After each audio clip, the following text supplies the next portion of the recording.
Welcome back to the channel, guys. I'm your host, Buckning, and today we're going to go through the portfolio here, give you an update at the beginning of the week, and then we're just going to talk about good old principles of investing, things that we are understanding of, but tend to forget when we get complacent because we think we get too good or too cute at investing. And I'm not one to know it all. That's 100% facts on that one. I'm just an average guy building a dividend portfolio right in front of your eyes. But also, even the most experienced investor, from what I know, can sometimes get complacent and make mistakes. And I think in the Dave Ramsey world, you know, this guy's in finance, he talks about when you get stupid, you do stupid things or you start making mistakes. And I think that happens also in the investing world as well, even in dividend investing, which is relatively safe in my opinion. And so we're going to go through that. We're going to talk about those principles. We're just going to do a video just to as a refresher on the principles to let us get back kind of on path if you've kind of fallen off that path with all the news that's coming in with interest rate hikes, especially in Canada, but also in the US.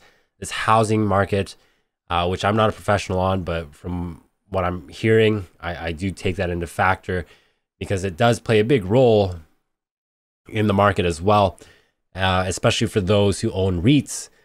And then I also want to talk about it because hopefully by this year we will have our first rental, which is very exciting as we are putting capital away for that to just really make the numbers work when it comes to that kind of stuff. So look forward to that, hopefully near the end of the year here, as a great way to start. So if you're new to the channel, welcome. This is where we put $100 a week into a tax-free savings account to build a dividend portfolio right in front of your eyes.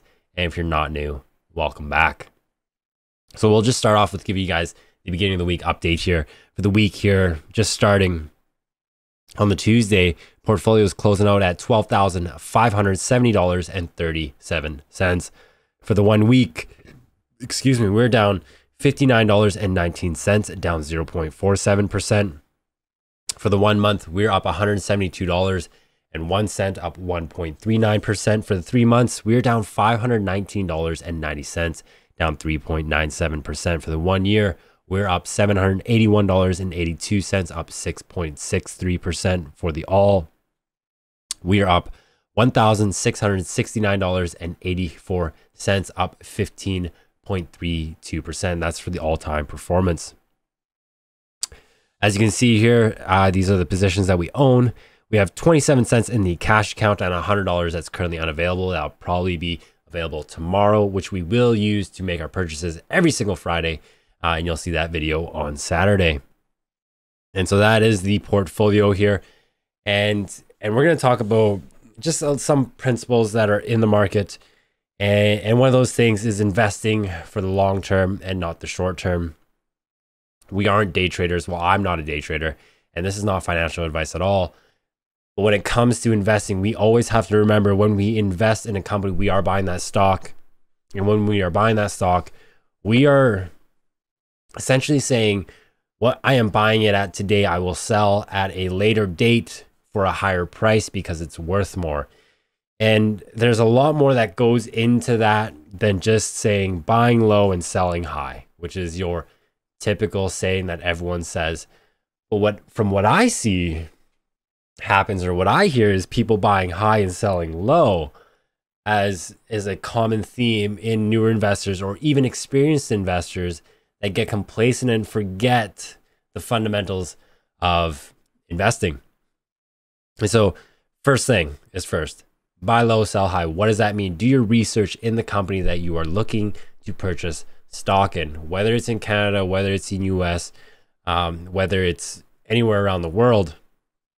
Make sure that company represents a good business model, a good cash flow structure where they have cash on hand. For example, Apple always being a talk of somebody who has these reserves of cash on hand, maybe not on hand, maybe on the other side of the world as well, but they are just talk because they're the talk because they have these huge reserves, which is great. Investors like to see that. Investors like to see that if they have a bad quarter or a bad 2 quarters, 3 quarters, or a bad year, they can continue to do what they're doing with the cash reserves that they have to use towards R&D, towards product development, marketing, anything of the sort. And so do your research. And of course, that is one of the principles. The other one is long-term, investing for the long term and not the short term. Too many times do we see people say that they're going to hold it for 5, 10, 15 years. And of course, I get it.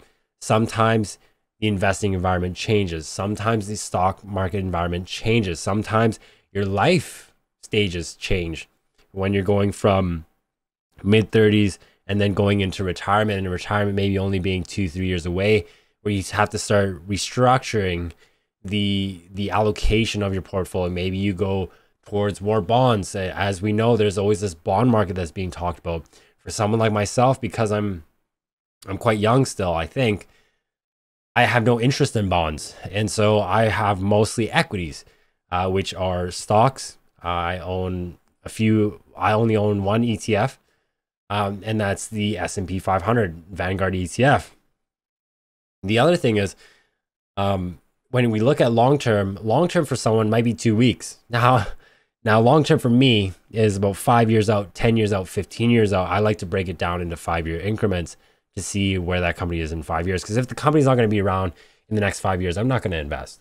If the company's going downhill with no action plan to recover in those years, I'm not interested. Now, there's a lot of people that are in that mindset where they think that they can day trade, or they think that they'll buy this penny stock and it'll go to $2, $5, $10. Here's my thing about penny stocks. Yes, they are listed on the market, but I don't see that happening. How come they went on the market so quick when you see other companies that are a bit more mature that didn't go public till their company was actually producing results?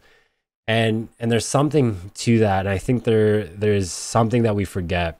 And of course, there are people that are very successful in the penny stock world. It's just not for me. It's just too volatile for me. As some of you may know, I like more mature companies or companies that have proven themselves in the early goings and have a forward-looking goal, and they're making it work based on their leadership, based on their management, and so on and so forth. So when I say long-term, invest for long-term, and this is not financial advice, I'm looking at 5, 10, 15 years out, 20 years out. I'm even looking to the point where I'm passing on the portfolio to the next in kin. That's how far I'm looking out. I'm not looking at the now. Of course, I look at the now for research and entering that position, but for the most part, it's long-term. It's going right to when I'm buried right into the ground or burnt to a crisp. And that's long-term for me.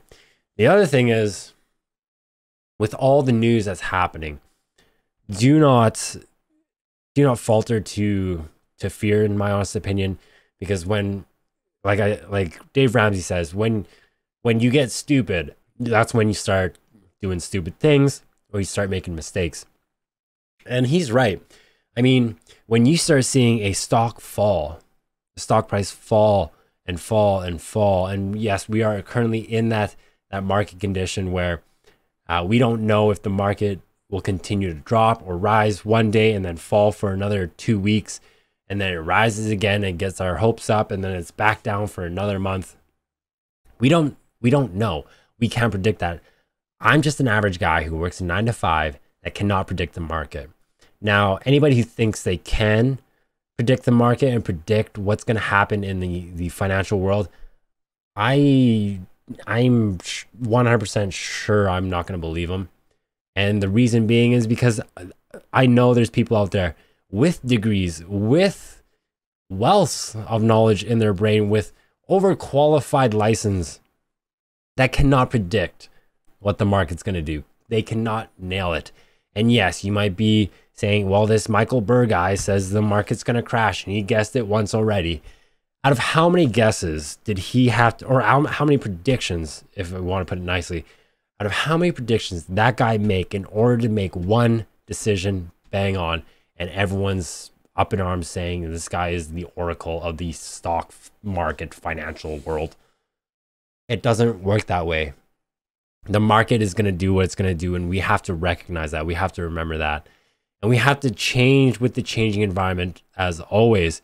I'm not going to go on TikTok and see someone do a stock pick and then all of a sudden go and make that stock pick. That is just silly. I'm not going to go out into an industry that I don't understand. For example, I live in Canada, and oil and gas is one of the largest sectors in Canada, our biggest exports, as they would say. But I have no idea. Compared to what I do know, I have no idea how the oil and gas industry works in depth like I do the financial world. That's why you see me hold most of the Canadian banks, is because I understand that world. I understand that sector of the market. I don't understand oil and gas, so you'll probably see that I don't own any energy companies in here, even though they might pay a high dividend. Now, don't go chasing dividend yields just to get a higher paying dividend. This is where research does come into play. Yes, you can play it safe because a lot of people do. There's people that will pick very great dividend stocks that are in sectors that maybe I don't understand. But don't go chasing a high 12, 13, 14% yield. That concerns me. Because how do they have the ability to pay that out if they're barely making a profit in the company, or they're barely making returns based on options, call options, and so on and so forth? Because there are these split companies that do that, or there are ETFs that do covered calls and puts and so on and so forth on your behalf, so you don't have to do it, and then you get a return based on their return. And that is just not something I'm interested in. I like to see companies like, as you can see here, BMO, Bank of Nova Scotia, who report their earnings, report their net earnings, report that they will be paying out dividends, and show you how that doesn't affect their reserves. That is attractive to me. That shows me and gives me confidence to continue to invest in those companies. But I've talked long enough. So hopefully you did find some value out of here. It's just kind of a little bit of a rant, but what I really wanted to do here is open this up. If you haven't used the referral link, it is down below. Once you fund your account, you will get a free stock, but in the cash value, you don't actually get the stock, you just get the cash, and then you can go invest in that stock if you want, or use it towards something else. So we'll go ahead and open this reward, and boom, there it is Canopy Growth Corporation. Very interesting, $5.42. I remember when this company was like $20 or $30, and this sector was like the up and coming sector. This sector was gonna put people into financial freedom. Now look where it's at. So just another tip there. So we'll go ahead and deposit that into the account, and we'll go maybe later. Return is not available at this time, but if we head over to rewards, total rewards is $1,055.95. Ahmed, thank you for using the referral link down below. But that's pretty much it for the video, guys. Have a great week. We'll see you in the next one when we make our buys and update all of our trackers. And don't forget to leave a like and subscribe, and we'll see you in the next one. Bye.